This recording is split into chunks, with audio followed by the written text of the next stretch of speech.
नमस्कार दोस्तों, टिकी गुरु अमित गुप्ता के YouTube चैनल में आज आपका फिर से स्वागत है। दोस्तों, आज के इस वीडियो में हम आपके लिए फिर से लेकर आ गए हैं 2017 की यूपीएसआई की ऑनलाइन परीक्षा में पूछे गए हैं टॉप 20 हिंदी के प्रश्नों को।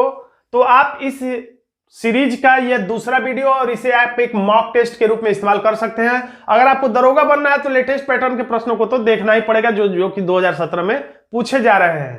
तो इसमें पहला प्रश्न है, सन 1973 में साहित्य अकादमी पुरस्कार प्राप्त जो रचना है उसका नाम है आलोक पर्व। किसकी रचना है? यानी आलोक पर्व जो है वो किसकी रचना है? तो अगर आपको याद है तो बहुत अच्छी बात है, नहीं याद है तो घबराने की जरूरत नहीं है, इसको याद कर लीजिए क्योंकि कुछ ना कुछ हो सकता है प्रश्न आगामी परीक्षा में रिपीट हो जाए। तो आलोक पर्व किसकी रचना है? तो आलोक पर्व रचना है हजारी प्रसाद द्विवेदी की। कैसे याद करेंगे? तो आलोक मतलब होता है प्रकाश, आलोक का पर्यायवाची शब्द होता है प्रकाश। तो प्रकाश किससे निकलता है? तो सूर्य से निकलता है। आलोक का मतलब प्रकाश, और जो सूर्य से प्रकाश निकलता है उससे हजारों लोग प्रसाद की तरह ग्रहण करते हैं। सूर्य हजारों लोगों को प्रसाद देता है, अपने सूर्य का प्रकाश हजारों लोगों को प्रसाद के रूप में देता है। तो हजारी प्रसाद द्विवेदी आलोक पर्व उनकी रचना है। हमारा आंसर हो जाता है ए। अब ये कविता जो है इसको बताना है कि यह खाली स्थान पर, पहले खाली स्थान पर और दूसरे खाली स्थान पर क्या भरा जाए। तो इस कविता को जिसने पढ़ा होगा, सुना होगा, समझा होगा तो वो आराम से बता सकता है कि इसमें कौन से दो क्रमशः शब्द भरे जाएंगे। तो यह मीराबाई से संबंधित कविता है। तो इसमें कह रही मीराबाई कि जो मैं ऐसा जानती रे प्रीत, तो यहां पे हो जाएगा प्रीत, किया दुख होए नगर ढूढ़ैरो, नगर ढूढ़ैरो पीटती रे न करियो कोय, प्रीत न करियो कोय। यानी हमारा ए यहां पर आंसर हो जाता है। याद रखिएगा, बस आपको इतना ही याद रखना है कि ढोलक नहीं पीटना है, तबला नहीं पीटना है, ढपली नहीं पीटना है, कुछ ऐसा ही पीटना है जो समझ में न आए। आंसर हो गया है। अगला प्रश्न है, सन 1974 ईस्वी में साहित्य अकादमी पुरस्कार प्राप्त शिव मंगल सिंह सुमन की रचना है मिट्टी की बारात। कितनी अच्छी बारात है, मिट्टी की बारात, नाम ही इतना सुंदर है। ये किस विधा में लिखी गई है? तो यह है काव्य संग्रह। मिट्टी की बारात काव्य संग्रह है जो कि शिव मंगल सिंह सुमन की रचना है। तो आप इसे याद कर लीजिएगा, अगर याद ना हो तो कोई दिक्कत नहीं है, अब याद कर लीजिएगा। अगला प्रश्न है, दिए गए विकल्पों में से कौन सा शब्द स्त्रीलिंग है? तो सारे दुनिया में करोड़ों शब्द स्त्रीलिंग है और करोड़ों शब्द पुल्लिंग है, और हिंदी में दो ही प्रकार के लिंग है, स्त्रीलिंग और पुल्लिंग। तो आप सभी शब्दों को तो याद नहीं कर सकते हैं, तो मैंने कुछ ट्रिक बनाया है इस पर, स्त्रीलिंग पुल्लिंग पर भी, चाहे तो वो वीडियो आप जाकर देख सकते हैं। खैर यहां पर मैं बता दूं कि क्रिया, वाक्य के लास्ट में क्रिया जोड़कर हम शब्द को पकड़ सकते हैं कुछ हद तक, और वही लोग पकड़ सकते हैं जो हिंदी बोलते हैं दिन भर। तो लड़का को तो आप स्त्रीलिंग बोलेंगे नहीं, सीधे सीधे कट गया। शेर का स्त्रीलिंग तो शेरनी होता है, तो इसको भी आप स्त्रीलिंग नहीं बोलेंगे। अब कंफ्यूजन है केवल सी में और बी में।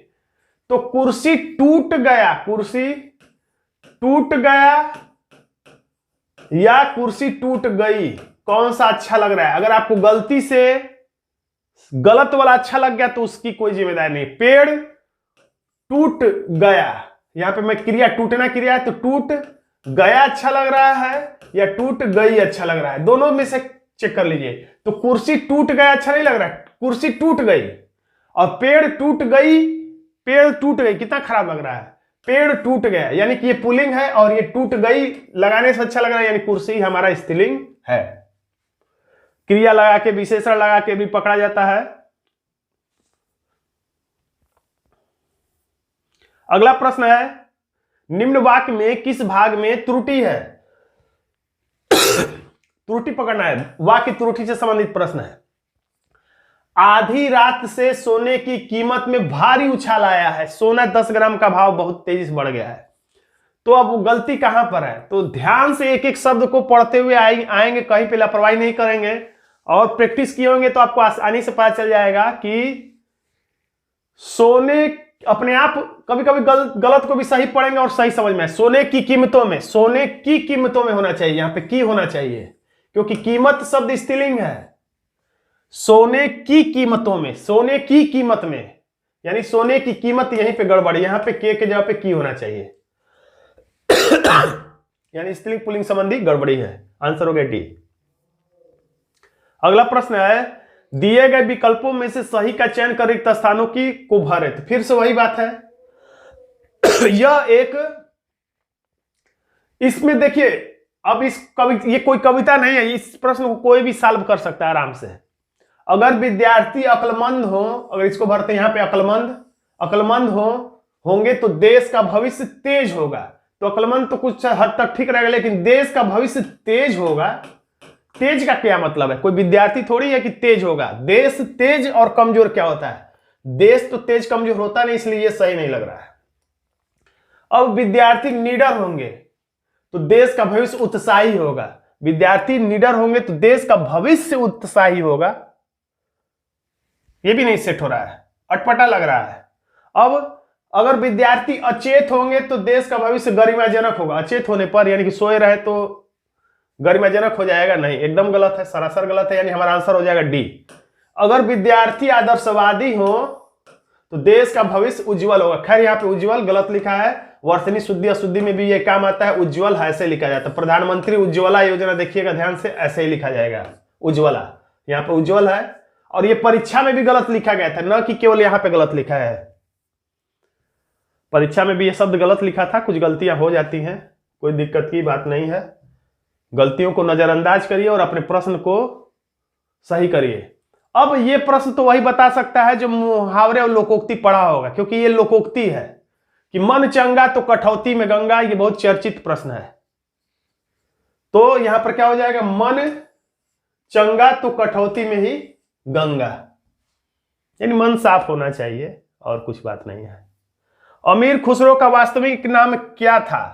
तो अमीर खुसरो का वास्तविक नाम क्या था? अगर आप इतिहास पढ़ेंगे तो आपको पता होगा। अमीर खुसरो खड़ी बोली से जुड़े हुए हैं और इनका वास्तविक नाम था अबुल हसन, लेकिन अमीर खुसरो के नाम से ज्यादा ये चर्चित है। इसमें से मैथिली शरणगुप्त की रचना कौन सी नहीं है? हाँ और ना में विशेष तौर से ध्यान दीजिएगा, नहीं है, यानी कि 3 मैथिली शरणगुप्त की रचनाएं हैं, सिर्फ एक ही नहीं है, तो वो नहीं है प्रिय प्रवास। तो फिलहाल में जो नहीं है उसको नहीं रटना, क्योंकि करोड़ों लाखों रचनाएं ऐसी हैं जो मैथिली शरणगुप्त की नहीं है, कम से कम जो है वो रट लीजिए। फिलहाल यहां पर हम लोग 3 रट रहे हैं। तो वैसे जब भी मैं याद कराता हूं तो शुरू के 2 अक्षरों से ही याद कराने की कोशिश करता हूं, ताकि आपको आसानी से याद आ सके परीक्षा हाल में भी। तो मैथी मतलब मेथी का दाना, आप समझ लीजिएगा। मेथी का दाना जो सब्जी में, मसाले में, सब्जी में इस्तेमाल होता है, तो ये मेथी का दाना।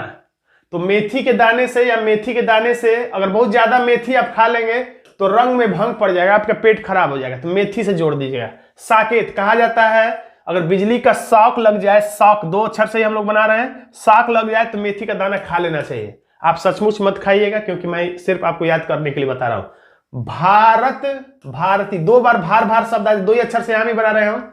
भार 2 बार आए तो भार किसका बढ़ जाता है? तो मेथी के दाने का। अगर उसे पानी में डुबा देंगे, भिंगा देंगे, तो मेथी का दाना फूल जाएगा और उसका वजन बढ़ जाएगा। तो भार किसका बढ़ जाता है? मेथी के दाने का। तो ये तीनों याद रखिएगा। आंसर हो गया डी। दिए गए विकल्पों में से भ्रांतिमान अलंकार, अलंकार पर भी मैंने वीडियो बनाया है, ट्रिकी वीडियो, आप चाहें तो उसे देख सकते हैं। यहां पर मैं प्रमोशन नहीं कर रहा हूं, लेकिन फिर भी मैं आपको बता रहा हूं कि आप चाहें तो देख सकते हैं। भ्रांतिमान मतलब कुछ कंफ्यूजन हो जाए, जैसे किसी प्रेयसी के, किसी प्रेमिका के काले काले बालों को देखकर, अगर किसी प्रेयसी के काले काले मेघ के समान यानी बादलों के समान काले काले बालों को देख नाचा करते हैं हरदम मोर मत वाले, यानी मोर जो है प्रेयसी के काले काले बादल जैसे बालों को देखकर उन्हें ऐसा लगता है कि बादल छा गया और वो नाचने लगते हैं, यानी मोरों को भ्रम हो जाता है। ठीक उसी तरह से ओस बिंदु, ओस जब पड़ता है सुबह के समय पेड़ों पर, पौधों पर, पत्तियों पर, तो ऐसा लगता है जैसे कोई मोती हो। तो ओस बिंदु चुग रही हंसनी, तो कोई हंसनी है, उस ओस बिंदु को चुग रही ये समझकर कि वो मोती है। ओस बिंदु चुग रही हंसनी मोती उनको ज्ञान, तो उसको क्या हो गया? भ्रम हो गया। तो यही भ्रांतिमान है। और ये सम जिसमें आ जाता है वो तो उपमा अलंकार होता है, और इसी तरह से अन्य अलंकार है। आंसर हो गया बी। विप्र शब्द का समानार्थी है, तो विप्र शब्द का समानार्थी या पर्यायवाची कौन है, तो ब्राह्मण है। आंसर हो गया सी। सप्ताह में 7 दिन होते हैं, सप्ताह में तो 7 ही दिन होते हैं, लेकिन प्रस्तुत वाक्य में जो दिन है ये क्या है, तो दिन क्या है, पुल्लिंग है। देखिए पुल्लिंग ऐसे ही लिखा जाता है, वर्तनी शुद्धि या शुद्धि में याद रखिएगा। कैसे चेक करेंगे कि दिन पुल्लिंग है, तो दिन, आज का दिन मेरा अच्छा है कि अच्छी है, दिन मेरा दिन अच्छा है, मैं ये नहीं कह सकता मेरा दिन अच्छी है, खराब लग रहा है। दिन आता है और चला जाता है, आजकल दिन जल्दी बीत जा रहा है, बीत जा रही है नहीं, दिन अच्छा है अच्छी नहीं, यानी ये चेक कर लिया हमने कि ये पुल्लिंग है। लौकिक, अब इसमें भी शब्द भरना है, तो जानकारी, ये जीके की जानकारी से संबंधित प्रश्न भी हो गया कि लौकिक संस्कृत, तो यहां पे डी आंसर है, यहां पे भरेंगे पाली। लौकिक संस्कृत पाली और प्राकृत जो भाषा है वो अपभ्रंश हिंदी भाषा का उचित विकास क्रम है, यानी हमारा आंसर हो जाएगा डी।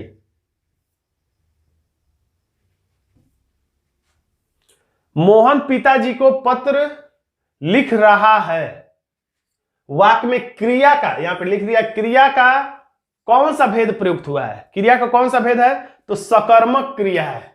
क्रिया क्या है, तो जिससे काम का होना पता चले, जैसे लिखना, खाना, पीना, सोना, तो लिख रहा है क्या है, तो क्रिया है। और इस क्रिया का प्रभाव या फल किस पे पड़ रहा है, तो पत्र का। लिखने से पत्र ही होगा जो भर जाएगा, खाली रह जाएगा, या पत्र ही पर फल पड़ेगा, उसका प्रभाव पड़ेगा। या डायरेक्ट कह सकते हैं मोहन पिताजी को पत्र लिख रहा है, तो कह सकते हैं प्रश्न क्या, मोहन क्या लिख रहा है, क्या से प्रश्न करेंगे, तो क्या लिख रहा है, तो पत्र लिख रहा है, तो क्या करने से उत्तर प्राप्त हुआ, पत्र, तो यानी ये कर्म के सहित है, यानी इस क्रिया के पास कर्म है, यानी ये क्रिया सकर्मक है। हमारा आंसर हो जाएगा ए। क्रय का विपरीतार्थक शब्द पहचानिए, यानी विलोम शब्द बताना है क्रय का, तो आसानी से सब लोग बता सकते हैं क्रय का विलोम शब्द होता है विक्रय। खेद का, खेद प्रकट करना है यानी दुख प्रकट करना, तो इसका विलोम शब्द हो जाएगा हर्ष, यानी कि खुशी। और बिक्री का खरीद, वैसे यहां बड़ी का मात्रा है, बिक्री का खरीद, खरीद का विलोम शब्द बिक्री होता है, खरीद बिक्री। आंसर हो गया बी। व्यास पुरस्कार से सम्मानित उपन्यास न भूतो न भविष्यति किस लेखक की रचना है। अगर आपको याद नहीं है तो कोई दिक्कत नहीं है, अब याद कर लीजिए।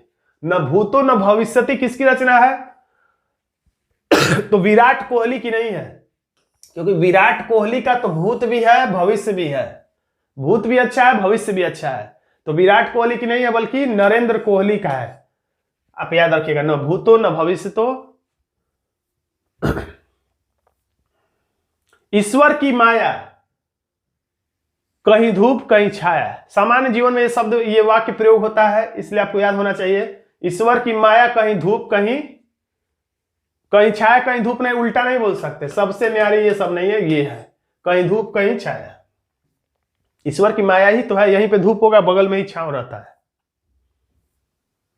ईश्वर की माया बोलिए या साइंस बोलिए। वह महिला बहुत विद्वान है, इसमें किस तरह की त्रुटि है, तो इसमें लिंग संबंधी त्रुटि है। महिला को विद्वान नहीं कहते बल्कि महिला को विदुषी कहते हैं। हिंदी का मानक रूप किस भाषा से विकसित हुआ है, तो हिंदी का मानक रूप जो है, जो इस समय इस्तेमाल होता है, वो खड़ी बोली से विकसित हुआ है। हमारा आंसर हो जाता है। अगुआ बनकर दिखाने वाला पथ प्रदर्शक कहलाता है। क्या दिखाने वाला, मंजिल या लक्ष्य, रास्ता या स्थान, तो देखिए इसका नाम ही है पथ प्रदर्शक। पथ मतलब होता ही है रास्ता। आप लक्ष्य को टिक मत करिएगा, आपको लग रहा होगा कि लक्ष्य होगा, लक्ष्य को दिखाता नहीं। पथ प्रदर्शक जो होता है बस एक रास्ता दिखा देता है थोड़े से दूर आगे का, और उसके बाद थोड़े से दूर और आगे जाइए, तो अगुआ बनकर रास्ता दिखाने वाले को पथ प्रदर्शक कहा जाता है, लक्ष्य या मंजिल दिखाने वाले को नहीं। मंजिल डायरेक्ट दिखा दीजिए, रास्ता बताइए ही नहीं, कि वो देखिए आपको बनना है दरोगा और रास्ता बता ही नहीं रहा है, तो रास्ता बताना जरूरी है थोड़ा थोड़ा आगे बढ़ने का। केवल मंजिल बता देंगे आपको ऐसा ही बनना है, लेकिन कैसे, रास्ता दिखाने वाले को हम लोग बोलते हैं पथ प्रदर्शक। तो दोस्तों आज का छोटा सा वीडियो हिंदी का आपको कैसा लगा कमेंट बॉक्स में जरूर लिखिएगा। वीडियो अच्छा लगा तो वीडियो को लाइक कर दीजिएगा, इसे अपने दोस्तों में शेयर कर दीजिएगा और अभी तक आपने हमारे चैनल को सब्सक्राइब नहीं किया तो सब्सक्राइब भी जरूर कर लीजिएगा, क्योंकि यूपीएसआई के लिए नए नए वीडियो में समय समय पर अब लाता रहूंगा। धन्यवाद दोस्तों।